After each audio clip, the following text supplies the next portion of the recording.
Assalamualaikum warahmatullahi wabarakatuh. Apa kabar anak-anak kelas 7? Semoga kalian semua dalam keadaan sehat. Hari ini kita kembali lagi mempelajari mata pelajaran Bahasa Indonesia. Pada pertemuan sebelumnya kita mempelajari materi tentang teks deskripsi. Hari ini kita akan melanjutkan materi tersebut. Oke, berikut ini adalah peta konsep teks deskripsi. Pada pertemuan sebelumnya, kita sudah membahas definisi teks deskripsi, ciri-ciri teks deskripsi, jenis teks deskripsi, dan informasi penting yang ada di dalam teks deskripsi. Apakah kalian masih ingat deskripsi itu apa? Deskripsi itu artinya menggambarkan. Jadi teks deskripsi adalah teks yang menggambarkan suatu objek secara terperinci. Nah, pada pertemuan kita kali ini, kita akan membahas tentang struktur teks deskripsi dan kebahasan teks deskripsi. Kemudian kita juga akan membahas bagaimana menyampaikan isi teks deskripsi yang kita dengar dan dibaca. Terus juga kita akan membahas bagaimana menyusun teks deskripsi yang benar. Yang pertama, struktur teks deskripsi. Struktur teks deskripsi ini terbagi menjadi 3. Yang pertama, identifikasi. Yang kedua, deskripsi bagian. Dan yang ketiga, penutup. Apa itu identifikasi? Identifikasi itu gambaran umum.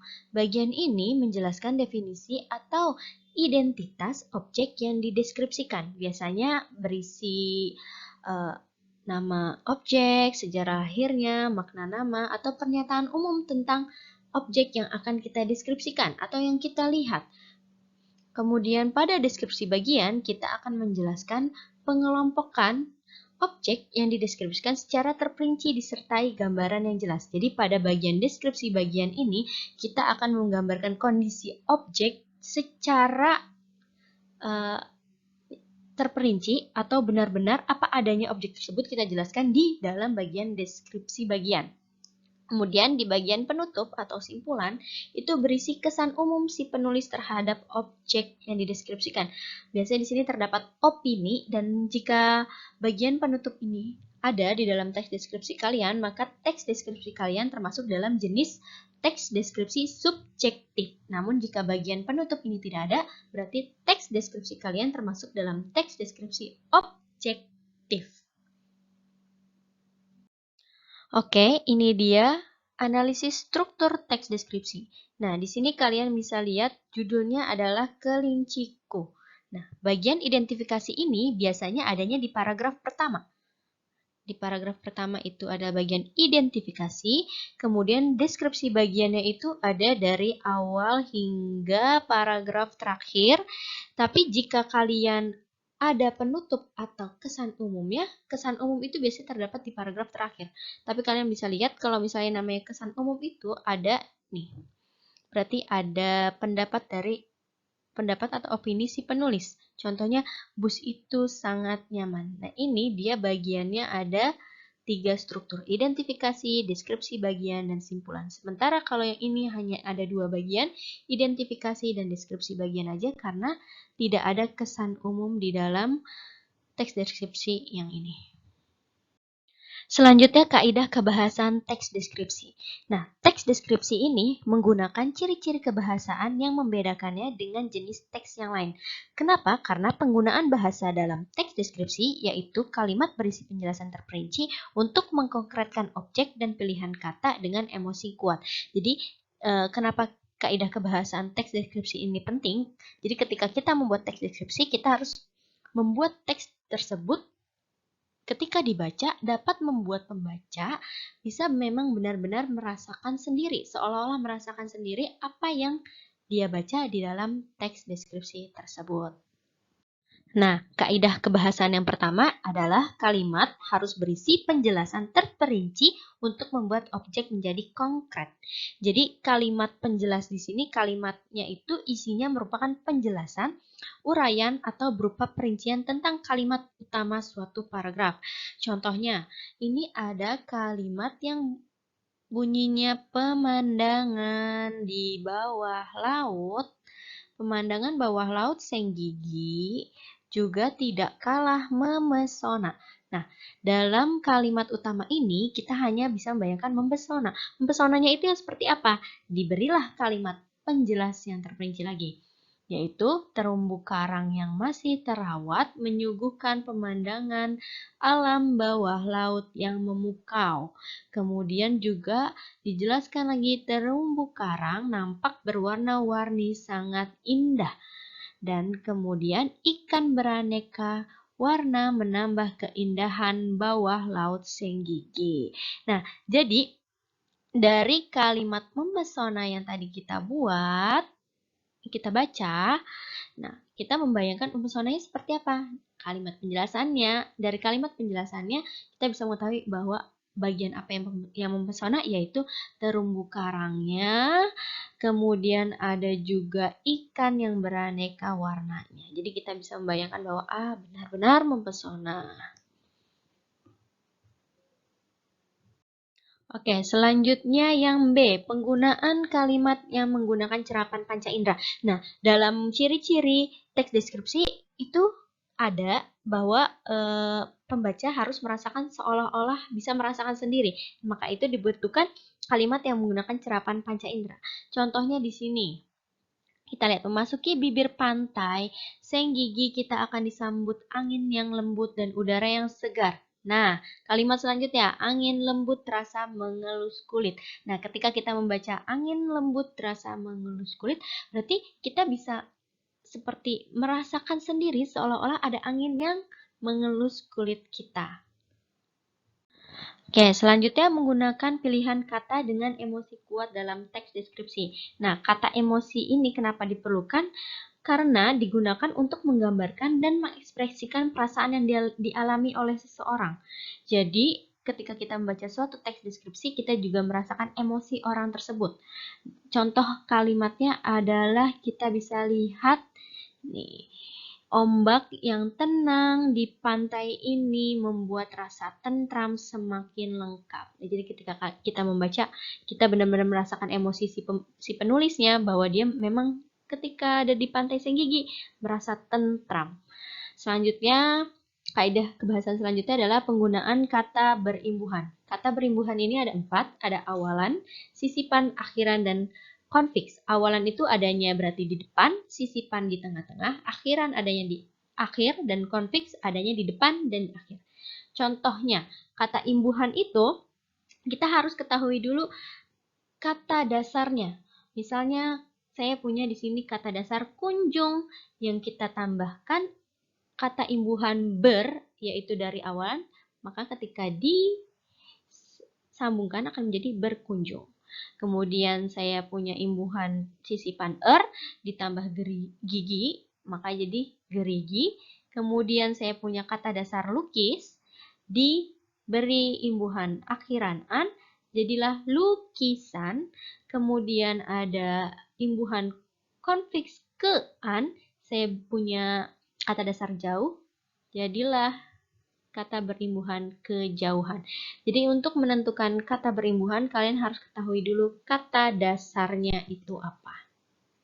Oke, selanjutnya penggunaan kata bersinonim dalam teks deskripsi. Sinonim itu apa? Sinonim itu artinya adalah kata yang bentuknya berbeda tapi memiliki makna yang sama atau mirip.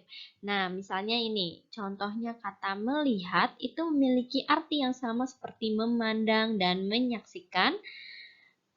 Kemudian ada kata indah, itu sama artinya dengan elok, atau juga ada memukau, sama dengan memesona. Lanjut dengan penggunaan kata depan. Kata depan itu ada 4. Kata depan adalah kata yang menandai hubungan makna antara kalimat sebelumnya dengan kalimat sesudahnya agar menjadi satu kalimat yang memiliki hubungan makna. Hubungan bermakna. Contohnya gini, ada kata depan itu ada 4. Di, ke, dari, dan pada. Penggunaan kata depan di. Ini dia. Pantai Senggigi dengan pesonanya benar-benar seperti lukisan. Di kanvas alam yang luas terbentang. Nah, kata di-nya ini untuk menghubungkan lukisan dan kanvas. Jadi lukisannya itu adanya di mana? Ya, di kanvas. Kemudian ada ke, Berkunjung ke pura ini, Anda langsung disambut buih-buih ombak yang tenang dan bersahabat. Nah, kata depan ke itu untuk menghubungkan berkunjung dan pura. Jadi, orang akan mengetahui bahwa berkunjung, ya berkunjung kemana? Ke pura. Kemudian ada dari kejauhan. Tampak hamparan permadani. Jadi kita bisa melihat hamparan permadaninya itu dari mana? Ya, dari kejauhan. Kemudian pada arah selatan bibir Pantai Senggigi. Jadi adanya di sebelah mana pura kecil yang bernama Batu Bolong itu adanya pada arah selatan bibir Pantai Senggigi. Selanjutnya penggunaan huruf kapital dalam teks deskripsi. Itu dibagi menjadi 5. Ada huruf pertama unsur nama orang. Jadi nama orang itu harus menggunakan huruf kapital termasuk julukannya. Misalnya ini julukannya Sultan. Maka kita tulis Sultannya S-nya besar, kemudian namanya Asyaidis Hashim Abdul Jalil Syaifuddin. Udah, pasti harus kita gunakan huruf besar A-nya, H-nya, A-nya, J, dan S-nya. Harus menggunakan huruf kapital. Kemudian, huruf pertama nama bangsa, suku bangsa, dan bahasa. Bangsa ini termasuk negara, misalnya bangsa Indonesia, huruf kata bangsanya B-nya kecil, tapi Indonesia I-nya harus besar. Kemudian suku Dayak D-nya harus besar, dan bahasa Arab A-nya harus besar. Misalnya menggunakan bahasa Jawa, berarti J-nya harus besar. Tulisan bahasanya kecil.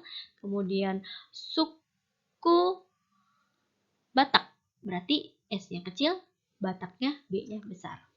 Kemudian huruf pertama nama tahun, bulan, hari, dan hari besar. Nah, penulisan bulan Agustus dari Januari, Februari, Maret, April, Mei, Juni, Juli, Agustus, September, Oktober, November harus menggunakan huruf besar di bagian awal. Kemudian penulisan hari juga sama, huruf kapital di bagian awal, dan penulisan hari raya atau hari besar, misalnya Idul Fitri, Imlek, Idul Adha, itu harus menggunakan huruf besar di awalnya. Kemudian huruf pertama geografi. Misalnya selat. Itu penulisannya harus besar. Kemudian Lomboknya juga besar. Gunung Agung Bali. Gunungnya besar, Agung Balinya besar. Selanjutnya huruf pertama geografi yang digunakan sebagai keterangan suatu budaya atau kekhasan daerah. Misalnya songket. Songket itu kain songket. Tapi nama daerahnya ini kan menjadi khasnya Palembang, maka P-nya besar. Kemudian batik. Dari mana? Dari Madura. Ini khas dari Madura, maka M-nya besar. Tapi huruf kapital tidak dipakai untuk menuliskan huruf pertama geografi yang bukan nama diri. Misalnya Teluk. Teluk ini bukan nama diri. Kalau tadi kita, ini kan selat apa nih? Selat Lombok. Ini kan nama dari Selat Lombok. Maka S-nya besar, S-nya besar, L-nya besar. Selat Lombok. Tapi kalau tidak menyebutkan nama diri, itu menggunakan huruf kecil. Selanjutnya, nama diri geografi yang dipakai sebagai nama jenis. Nih, misalnya Bali, Bogor, Belanda. Ini tidak menggunakan huruf besar karena ini untuk menunjukkan nama Bali, nama jenisnya. Jenis jeruk, jenis kacang, dan jenis nangka. Jadi tidak menggunakan huruf kapital. Oke, selanjutnya bagaimana kita menyusun teks deskripsi? Yang pertama, kita harus menentukan topik. Topiknya dulu, kita harus mau membuat apa, itu kita harus tentukan. Kemudian kita tentukan tujuannya untuk apa. Misalnya, topiknya kita tentukan untuk mengenalkan sekolah. Tujuannya untuk apa? Ya, kita akan mengenalkan sekolah baru kita karena kalian adalah murid baru di SMP 10 November. Tujuannya seperti itu. Kemudian mengumpulkan informasi dan bahan. Bagaimana cara mengumpulkan informasi dan bahannya? Kalian mengamati sekolah atau bisa juga mencari dari internet kalau misalnya kalian belum pernah ke sekolah, kemudian juga kalian bisa nonton video. Terus setelah mengumpulkan informasi dan bahan, kita membuat kerangka tulisannya.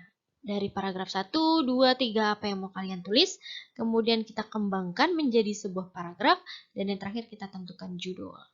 Nah, sekarang tugas kalian. Tugasnya adalah membuat teks deskripsi lagi ya, tapi kali ini tentang sekolahku, yaitu sekolah SMP 10 November. Nah, kalian cukup buat 3 paragraf. Paragraf yang pertama berisi identitas sekolah. Nama sekolah, alamat, ciri-ciri sekolah itu seperti ukuran, bentuk, dan warna cat, kemudian fasilitas yang ada di sekolah, ruangannya, kemudian juga apakah ada musola atau eh, lapangannya, bagaimana. Kemudian yang kedua, paragraf keduanya berisi informasi guru. Guru-gurunya siapa aja dan ekstrakurikulernya apa saja. Dan di paragraf ketiga berisi kesanmu terhadap sekolah, guru maupun teman. Jadi ada 3 paragraf ya. 3 paragraf, tidak terlalu banyak kalimatnya, tidak apa-apa. Yang penting terdiri dari 3 paragraf dan harus mencakup ketiga poin ini. Oke, nanti jika kalian belum mengetahui bagaimana bentuk sekolah kalian, saya akan sertakan video tentang SMP 10 November. Oke. Sekian dari saya untuk materi hari ini. Jangan lupa kerjakan tugasnya melalui Google Classroom. Terima kasih. Assalamualaikum warahmatullahi wabarakatuh.